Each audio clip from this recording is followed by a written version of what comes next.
নমস্কার বন্ধুরা, কেমন আছেন সবাই? গরমে সকলেরই প্রাণ ওষ্ঠাগত, অস্বস্তিকর একটা গরম। যাক, সকলে ভালো থাকবেন, সুস্থ থাকবেন।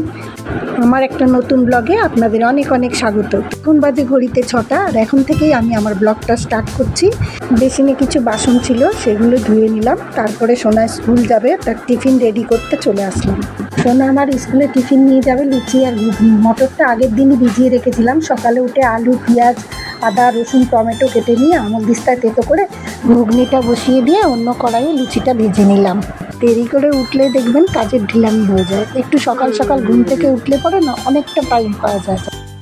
আমি টিফিন করতে করতে এদিকে সোনা আর সোনার মা রেডি হচ্ছে স্কুলে যাওয়ার জন্য। এখন সোনার টিফিনটা আমি রেডি করে দিচ্ছি, আর দুটো বিস্কুট দিয়ে দিচ্ছি জেলি দিয়ে।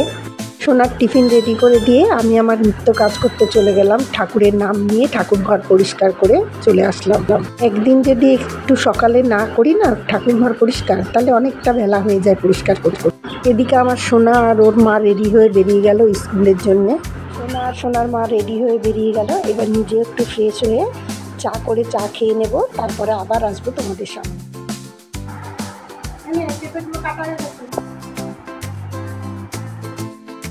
মেয়ে কি রান্না করবে, ওকে একটু সবজি কেটে দিলাম। তারপরে ঘড়িতে বাজে 10:30। আমি বসে পড়লাম একটু সেলাই মেশিন নিয়ে, কারণ কর্তার জন্য দুটো লুঙ্গি নিয়ে এসেছি। ওই দুটো লুঙ্গি আমি সেলাই করে নিই। ঘরে মেশিন থাকলে দেখবেন অনেক উপকার হয় টুকিটাকি সেলাই করার জন্য। অনেকটাই বেলা হয়ে গেল, 11:30 বাজে। ব্রেকফাস্টও করা হয়নি। একটু পরেই সোনা স্কুল থেকে চলে আসবে। ওর মা বলেছে যে আজকে ওর চুলগুলো একটু কেটে দিতে।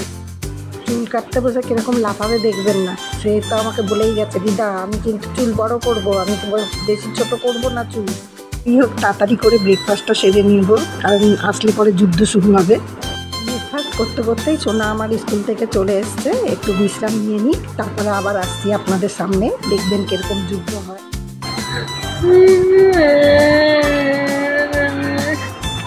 কি শুরু করেছে।